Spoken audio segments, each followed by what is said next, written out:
लगता है यही संस्कार दिए हैं माँ बाप ने।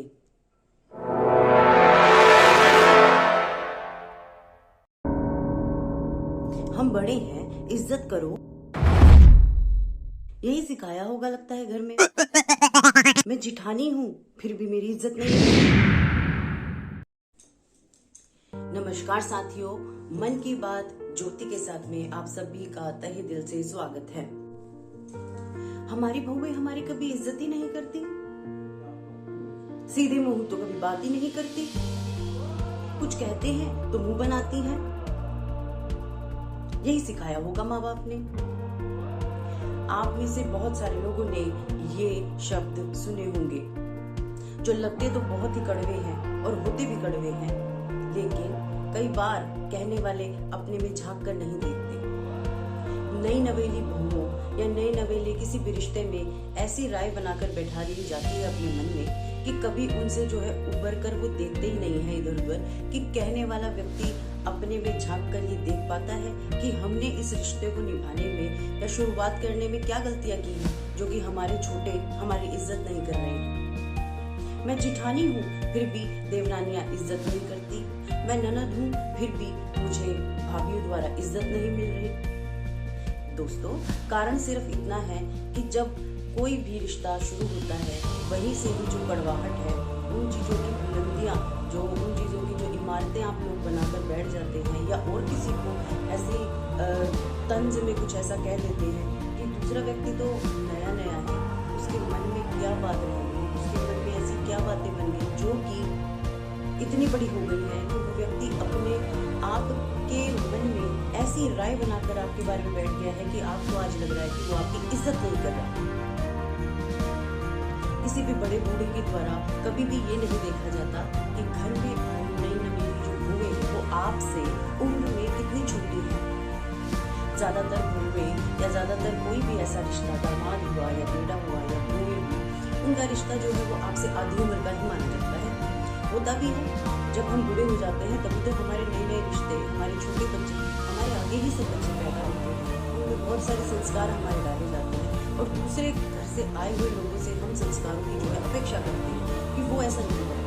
कभी हम अपने में झांक कर देखते हैं कि हमने अपने बच्चों में या हमारे माँ बाप द्वारा हमें ऐसे कौन से संस्कार डाले गए हैं जो कि आगे से हमें ऐसा रिस्पॉन्स प्राप्त हो रहा है।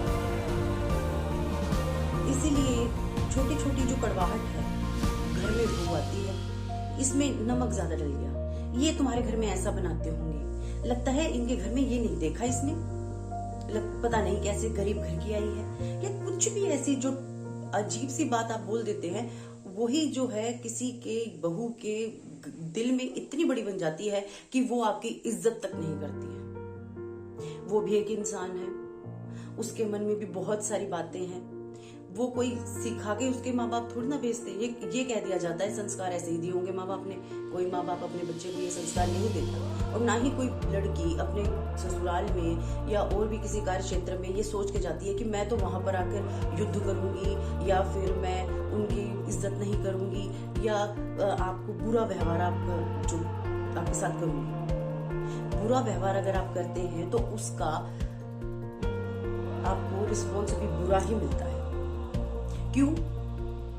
झांक के देखिए अपने अंदर। इज्जत करवाना कोई बड़ी बात नहीं है, लेकिन बेइज्जती करवाना भी अपने हाथ में ही है। हम बड़े हो गए, कहते हैं ना, बड़ा हुआ तो क्या हुआ, जैसे पेड़ खजूर, पंथिन को छाया नहीं और फल लागे अति दूर। मुझे तो लगता है ऐसे लोगों में फल होते ही नहीं है।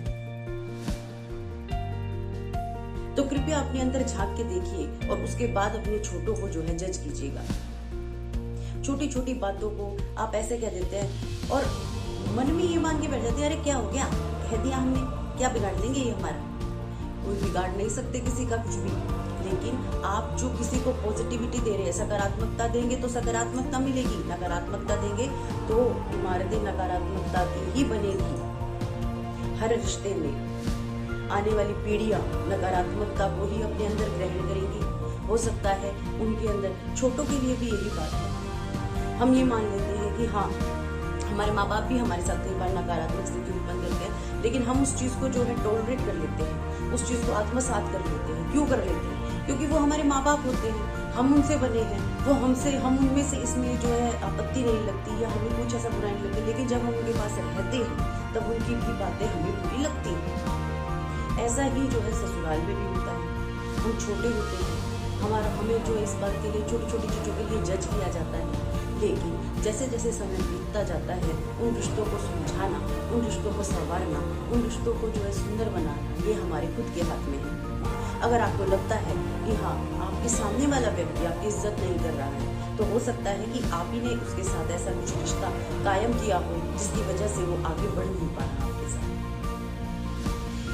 देखिए, चाहे कोई छोटा हो चाहे कोई बड़ा हो, उम्र में या रिश्ते में, आप अपने रिश्ते संवारने के लिए खुद जिम्मेदार हैं। कई बार ऐसा हो सकता है कि आप अच्छा व्यवहार कर रहे हैं, लेकिन दूसरे व्यक्ति से जो है वो रिस्पॉन्स आपको नहीं मिल रहा है, तो अपना दायरा बना के रखिए। अगर एक बात किसी को बार बार कहने से समझ में नहीं आ रही, तो उसको आप एक बार बोलिएगा या 10 बार बोलिएगा, वो तब भी नहीं समझेगा। इसका मतलब ये है कि वो व्यक्ति अपने दिमाग से अपने आप को बदलना नहीं चाहता, वो चेंज नहीं होना चाहता, और वो चेंज हम उनको कर भी नहीं सकते, क्योंकि बूढ़े हुए व्यक्ति जो होते हैं या उम्र दराज के जो व्यक्ति हो जाते हैं, उनका बचपन, उनकी जवानी और अब उनका जो स्टार्टिंग हुआ बुढ़ापा, या कोई लोग ज्यादा बूढ़े भी हो सकते हैं आपके आसपास, उनको हम चेंज नहीं कर सकते। चेंज सिर्फ हम अपने अंदर ला सकते हैं। और चेंज अगर हम अपने अंदर लाने की, अगर आपको ऐसा लगता है कि स्थिति नहीं है, हम बहुत अच्छे हैं, हमारे अंदर कोई किसी प्रकार का कोई भी ऐब नहीं है, हम बिल्कुल अच्छे हैं, लेकिन सामने वाला ऐसा रिस्पॉन्स रखता है, तो उस रिश्ते में दायरा रखिए और उन बातों को आगे मत बढ़ाइए। क्योंकि अगर आप इन चीजों को बढ़ाएंगे तो आने वाली जनरेशन, यानी कि जो आपके बच्चे हैं, वो चीज देखकर एज इट इज आपकी बातें सीखेंगे, उनकी भी और आपकी भी। बहुत सारी चीजें जेनेटिक आ जाती हैं और बहुत सारी चीजें देखकर बच्चे सीखते हैं। देखकर क्या, जैसे ही माँ कोई चीज करती है, बच्चा खुद ब खुद उस चीज को कैच कर लेता है। जैसे मैंने अपने बच्चे को बोला, अगर तुम ये शरारत करोगे तो मैं तुम्हें हॉस्टल छोड़ाऊंगी, तो बच्चे ने अगली बार मुझे भी बोला, मम्मी ऐसे करोगे तो आपको हॉस्टल छोड़ाऊंगा।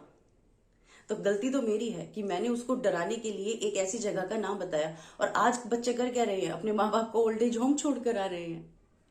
तो इसीलिए जैसे जैसे रिश्तों को निभाना हमने छोड़ दिया है, ऐसे ही जनरेशन टू जनरेशन आगे ये स्थितियां बढ़ती जा रही हैं। माँ बाप अपने बच्चों को पूरा समय नहीं दे पा रहे हैं, रिश्ते जो है खराब होते जा रहे हैं, सास बहू, पत्नी पति, इन सब के रिश्ते ही जो है इतने ज्यादा कॉम्प्लेक्स होते जा रहे हैं कि माँ बाप से बच्चे छुटकारा पाना चाहते हैं, क्योंकि आगे जाके जनरेशन में निभाने तो हमें वही रिश्ते हैं। पति पत्नी के रिश्ते बिगड़ जाते हैं तो लिविंग रिलेशनशिप में रह रहे हैं। अब लिविंग रिलेशनशिप में रहते हैं तो ऐसे आपने तो देखा ही होगा दिल्ली में कितनी ऐसी वारदातें हो रही हैं। अभी जैसे श्रद्धा की तो आपने बात ही सुनी है। तो लोग परिवार से जो है वो अलगाव होता जा रहा है। परिवार के साथ अलगाव होने का कारण क्या है, क्योंकि रिश्ते जो है वो मिठास भरे ना होकर तंजपूर्ण हो गए हैं, कड़वाहट भरे हो गए हैं और तनावग्रस्त हो गए हैं। डिप्रेशन में लोग जाने लग गए हैं। क्यों जाने लगे हैं? क्योंकि छोटी छोटी बातें जो हमें लगता है अरे ऐसे ही तो बोल दिया हमने, बट आई तो बुरा मान जाते हैं, चिढ़ जाते हैं। चिढ़ने की बात नहीं होती है, ये होती है कि मन में किसी की अगर कोई बात लग गई तो वो यहाँ तक। इसका और इसका कनेक्शन बहुत ज्यादा है, और इन सब का कनेक्शन हमारे जीवा से। तो मन को रखिए साफ, जीवा को रखिए साफ, इज्जत मिलेगी आपको, खूब मिलेगी आपको, अपने द्वारा, बच्चों के द्वारा, बहुओं द्वारा और पोता पोतियों द्वारा, सबके द्वारा इज्जत मिलेगी आपको। लेकिन पहले अपनी जीवा को जो है मिठास से बनाइए, मधुमक्खी मत बनिएगा हमेशा। मतलब आप इस तरीके का व्यवहार अपने साथ, अपने आसपास निभाइए कि आपसे लोग जो प्रभावित हो, आपके पास आना चाहिए, ना कि आपसे दूर भागना चाहिए। दूर भागने के लिए तो दुनिया पड़ जाती है, अरे ये व्यक्ति आ गया अब मैं इसके नहीं, वो भी क्यों भाग रही है इस वजह से कि इनकी बातें मुझे पसंद नहीं। कितनी वीडियोस हम देखते हैं ऐसी कि माँ बापों को ओल्ड एज होम में छोड़ के आ रहे थे। हाँ, हो सकता है जरूरी नहीं है सब माँ बाप जो है वो तंजपूर्ण व्यवहार अपना कर रहे हो, बहुत सारे अच्छे भी होते हैं, लेकिन हाँ जो जमा पीढ़ी है वो रखना नहीं चाहती है। पर ऐसा हो क्यों रहा है? क्योंकि उनकी जनरेशन टू जनरेशन जो वो देखते आए हैं वो चीज गड़बड़ में है। उन्होंने अपने रिश्ते जो है खराब होते देखे हैं, इसलिए वो भी आगे इन रिश्तों को निभाना नहीं चाहते। इज्जत पाने का सबसे आसान तरीका यही है, आपके घर में कोई आ रहा है, आप स्वागत कीजिए, उनका वेलकम कीजिए, सकारात्मकता से उनका वेलकम कीजिए, पॉजिटिविटी दीजिए, उनसे प्यार से बोलिए। प्यार अगर देंगे तो प्यार ही आप लेंगे। अगर जरा सी बात अगर किसी बड़े बूढ़े ने अगर आपको बोल दी तो मम्मी पापा की तरह समझ लीजिए, भूल जाइए। तो छोटी छोटी चीजें हैं जो कि कड़वाहट भरे रिश्तों को जो है प्यार भरा बना सकती है, लेकिन बदलाव जरूरी है। विचार अगर पसंद आया हो तो प्लीज लाइक कीजिएगा, शेयर कीजिएगा, subscribe my channel, support my channel. धन्यवाद।